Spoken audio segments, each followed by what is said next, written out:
Hetimet e SPAK kanë hedhur dritë lidhur me përgjimet për aferat e mëdha koncesionare në sektorin e rrugëve, ku në qendër të vëmendjes është rruga Thuman Kashar.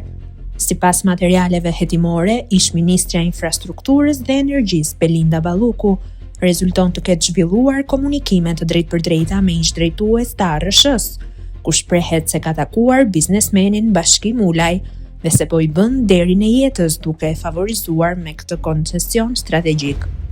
Nga përgjimet del se koncesioni ishte paracaktuar shumë kohë përpara shpalljes zyrtare të garës, konkretisht rreth një vit më herët, çka ngre dyshime të forta për manipulim të procedurave dhe mungesë gare reale.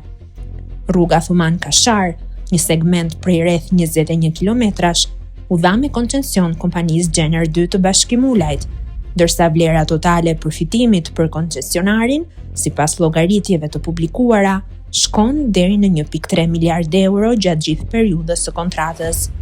Kostoja për kilometër është ndër më të lartat në rajon dhe shteti merr përsipër pagesa të garantuara, pavarësisht fluksit real të automjeteve, duke zhvendosur pothuajse të gjithë riskun financiar te buxheti publik. Artikullin e plot mund ta lexoni te Gazeta Dita.